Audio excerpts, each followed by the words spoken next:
All right, let's go to Nick Wright joining us now live, co-host First Things First. We were talking about Caitlin Clark, and it is interesting.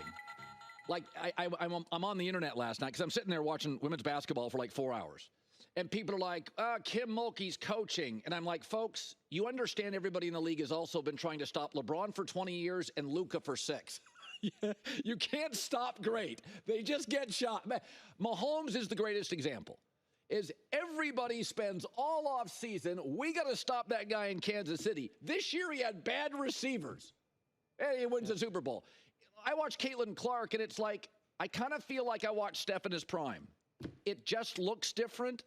And the great ones, and Mahomes is really this. The great ones make it look easy, and you can't figure out why it looks so easy. I watch Mahomes, and I'm like, why does he always see the...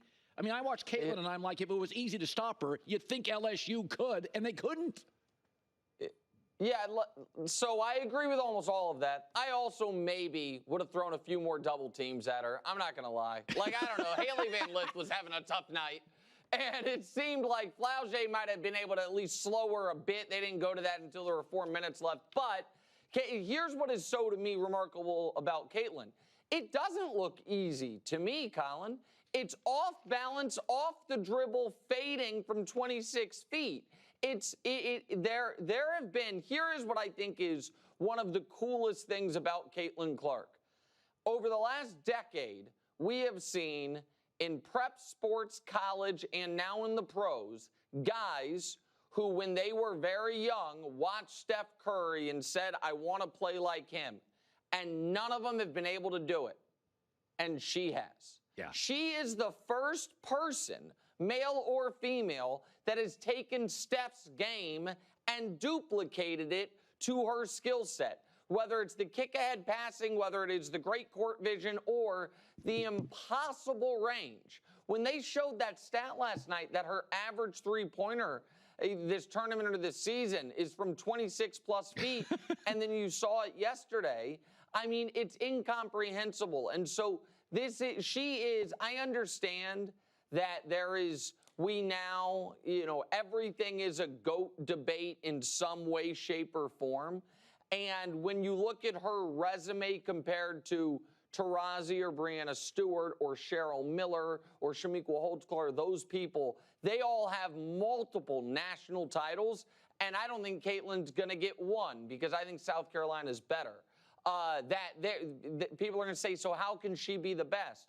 But the answer is, aside from Cheryl Miller, who obviously was pre-WNBA, what all of those other women had in common was multiple. In Deanna Taurasi's case, 8 teammates that were WNBA players. Breanna Stewart, a half dozen teammates that were WNBA players. Caitlin Clark is a one-woman show on an undermanned team. Yeah. Everyone knows. Yeah. If she doesn't get 35, we win. And she just keeps getting 35. It is really special to watch. And it doesn't matter that it's women's basketball. People love stars and great athletic events. And that crosses any gender lines there was. That was one of my most favorite nights of basketball all year, men's or women's, professional or college. Yeah, I was saying in my lifetime, the 3 biggest stars, and again, this shows my age, Ali, polarizing, good-looking, kind of lyrical, right? Michael Jordan, great and cool. Michael was the earring, the dress, the cool, the swagger. And then Tiger Woods. Now, LeBron's big. Tiger made me watch golf. I changed my weekend for Tiger Woods. Now, there have been a lot of other, LeBrons, Mahomes, Brady's, but I always watch the NFL. They're not driving me to a TV. Sunday, I'm watching the NFL. But for me, it's Ali, Jordan, and Tiger. Are there, we're different ages. If I said to you, 3 people that literally uniquely got you to a TV. So Tiger is first top on my list as well. So Tiger, one of my earliest sports memories is being a little kid visiting my now past grandfather in Florida and him saying, you've got to watch this with me. This kid is about to do something no one's ever done, which is win either his 2nd or 3rd straight U.S. amateur. And we turned it on and it was Tiger. And honestly, from that moment to when he won his last Masters, the one post-scandal, the one a few years ago, when I got my daughter to watch Sunday with me because I was so captivated, he held my attention and my fandom the way almost no athlete ever has. Right now I got goosebumps talking about it. Like the Tiger phenomenon is unlike anything of my lifetime across any sport. And so Ali was obviously before me. I was thinking of someone who would have checked the box, Colin, for, your parents, might have been Mickey Mantle, who checked a lot of those same boxes, even if he wasn't necessarily the greatest baseball player ever, the star power and the charisma and those types of things. But in the last 25 years, I think it would be Tiger, Shaquille O'Neal, in a unique way, from tearing down backboards to the movies to all of that. And I'm trying to think who the third would be. I don't want to be, I don't think it's an NFL guy, because as great as Brady or Mahomes are, it's such a team sport, and you're kind of just watching the league as a whole. I'm not sure who the third would be. What I do know as far as elevating an individual sport, Caitlin and her cohorts, by the way, the women at LSU, Juju, who I think might end up being the best of all of them. Paige at UConn, who was on pace to be the best, got hurt, and now might win the whole thing. We have a moment right now where you have this star influx to professional women's basketball that could change the sporting landscape, not to the same degree Tiger changed golf, but to where a sport or a league that was very niche in the WNBA matters, because we now know more of the upcoming first-round WNBA draft pick names than we know the NBA draft pick names for the upcoming draft. So you're going to be probably better at this than me. It's generational. So Sean Payton, and I don't like cliched coaches, so I love Sean Payton. He's authentic. He'll criticize a player. Most coaches won't. It's why I love him. He was one of my best guests. I mean, you, him, Klatt are some of the best guests I've ever had, right? And so he said again. So he said over the course of a couple days, he criticized Russell again on holding the ball, which the data is very clear. Smaller quarterbacks get sacked a lot. Baker, Kyler, Russell, it's just a fact. Josh Allen, last year, least sacked quarterback. He can see down the field. That's why I like Penix. Caleb, they move or they can see down the field. Small quarterbacks can be problematic, not just with injuries, but seeing. But it's interesting between Peyton, the Seahawks, and teammates, I don't ever remember a really good player in pro sports getting publicly criticized like Russell. There's nothing like it. There's no comp. What do you make of it? Is it jealousy? What do you make of it? Again, Sean Payton came out with an opinion. So I just got, by the way, at the beginning of that question to me, the audio went out entirely, but I got it at the end just in time, so I think I can answer the question. So here's what I take. I believe, and I was saying this last year, and I think, and I'm not a guy, I'm not going to act like Colin, I can grind the all-22 the way Cosell can on your show and break down stuff, but I think I have a discerning football eye. And I watched every single Broncos game last year, and I said on this show and on my show and anyone that would listen, that I thought Russell Wilson was playing a selfish brand of quarterback. And that sounds like I'm creating a criticism. Like, what does that even mean?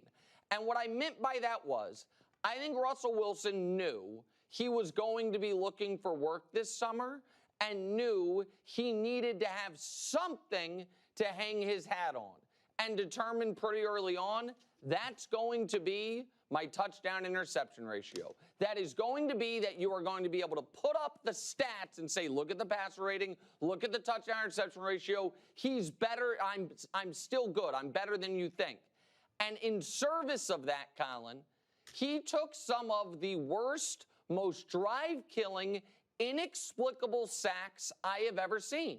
And that is 95 sacks over the last 2 seasons for Russell Wilson. This past season, there were opportunities to make plays. And instead, he ate the football because he was, I think, trying to protect his numbers. So I think that's what Sean Payton is talking about. I think because the reason that Russell Wilson got benched when they were still alive for the postseason was, yes, the injury guarantee, I get that, but also because I think Sean Payton was turning on the film every Monday and saying, you've got to be kidding me. There are plays to be made, and if it is not a layup, if it is not an obvious play, you won't make it. Instead, you're killing us with these sacks. And so I think that is the frustration, and I think that's why they're still talking about him in Denver. All right, you have your mock draft you have put out, and there's a story today that the Patriots are into J.J. McCarthy. I think they want to drive up the price, as that's what I think they want to do. Oh, yeah, well. So let's explain. They saw my mock draft. They saw what great stuff they got for J.J. McCarthy. Yeah, that's what it was. So we can go through this real quick. Yeah. I think the first two are pretty obvious, Colin. Yeah. And Caleb's going to go number one. And I thought, here's something that I thought was interesting. Washington moving off Sam Howell, I thought was a signal they're going to take Drake May because Howell and Drake May were college teammates. And having a, quote, quarterback competition between the guy you drafted number 2 and the guy he was under in college would be awkward. So I think those two are pretty much locked. If that is the case, then I think the Patriots there's a strong argument to be made, Colin, that they are not ready yet to draft a quarterback at 3 with the lack of offensive linemen, offensive weapons. And so you get Minnesota that desperately wants J.J. McCarthy traded already to get a second first-round pick so they can move up. You get pick 11, you get pick 23, and a future pick if you're New England. They take J.J. McCarthy, and then it gets interesting. Arizona takes Marvin Harrison Jr., pretty much a no-brainer. And then there is another connection here, which is Antonio Pierce coached Jaden Daniels at Arizona State. And if you're the Raiders and you say, you know what, he's not going to get past Denver, he's not going to get to us if we stay there at 13, we know your point about Jim Harbaugh, Colin, I think is totally correct. He wants as many picks as possible over these next few years when he has an intense knowledge of the players. He wants offensive linemen and defensive linemen. So they move back. And then I think the next 5, I'm most curious your thoughts on the last one I have. The Giants need a receiver. They've needed one. Everyone knows the Titans are going to take Joe Alt. The Falcons being able to take the first defensive player off the board at number 8 would be great. The Bears all of a sudden have a great receiving core with DJ Moore, Keenan Allen, Rome Odunze. And then there is, to me, what will be, and I want your take on this, the most telling moment of the draft. At number 10, Brock Bowers will be there, as will be probably the second best offensive lineman in the draft. Will the Jets do the responsible thing and say, we just signed a 33-year-old injury-prone left tackle. We have another 33-year-old tackle. Offensive line injuries ruined us last year. We're going to take a tackle, so we are insured against injury, so we have a future plan there. Or are they going to do undoubtedly what Aaron would like them to do, which is take the shiny, cool weapon in Brock Bowers? I think the grown-up decision would be to take a tackle, which is why I expect the Jets to do the non-grown-up decision and take the tight end. But that's how I think the first round could play out, assuming those trades are made. Your thoughts on the interesting one for me is I think Matt Eberflus, as a defensive coach, is going to pound the table for a defensive player because they added Keenan Allen, Swift, Gerald Everett, Caleb Williams. He's going to go, hey, can you do me a solid? Can I get a defensive player? And I do think there's an edge rusher potentially. So I think Chicago's going to try to move down to about 13, 14 and get a defensive player, because I do think coaches make more than GMs. They pound the table for their guys. By the way, Harbaugh, he wants that tackle at Oregon State, the best run blocking tackle. So Fuaga. Harbaugh, he wants to move down. And because it's probably a reach to get that tackle at like 5, 6, but at 10, 11, 12. So I don't disagree with it. I tend to think the Jets, I think Brock Bowers is one of 3 players that I cannot see busting. And I think the draft generally has, I've been told this by GMs, there'll be 2 to 3 players at draft. There's no chance they'll bust. Last year, Bijan Robinson, the running back, Texas. and I had a GM say he's the cleanest running back drafted since LaDainian Tomlinson. Great kid, doesn't fumble, blocks, catch. There's nothing. There's not a flaw. He doesn't fumble. That was LaDainian Tomlinson. Patrick Willis, the linebacker at Ole Miss, was that. He went 11. There was no chance it wasn't going to work. I think Brock Bowers is going to work. I think Aaron, let's be honest. Yes, Aaron would want him. Aaron would want him. But your point, if I may, Colin, about the Bears, I think is a really interesting one, which is I totally agree with you that if they are going to go defense, I think they can trade out of 9. Yes. I think there are going to be teams that will see a Dunze and Bowers and Fuaga on the board and say, we really want to move up. I'll throw a different team at you that I think is drafting at 18.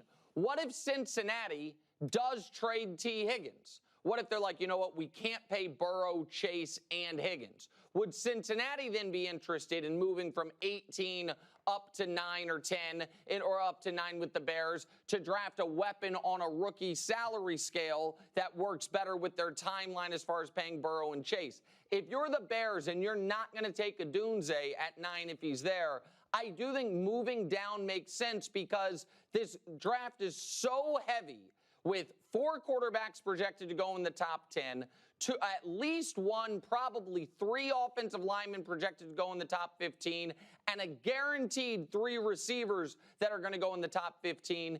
If you want, you could get the 3rd defensive player in the draft with the 16th pick of the draft. If you want to draft defense in this draft, you're going to be able to get a blue chip guy in mid or late first round, and the Bears don't really have a bunch of late draft capital, and so I could see them trying to trade that 9th pick to have, kind of further supplement the roster. Buddy, as always, it's great seeing you. Loved your thoughts on all this stuff. Say hi to Brew and Kevin Wilds, and the show is cooking. And I'll tell Brew he missed the cut for the top 3 guests. Me, Klatt, and the coach of the Saints. That's the list. Write it in stone. See you later. All right, see you later. Hi, everybody. It's me, Uncle Colin. Subscribe here to get the latest from the herd, including exclusive behind-the-scenes videos and more, wherever you may be, however you may be watching. Thanks again for making us part of your day.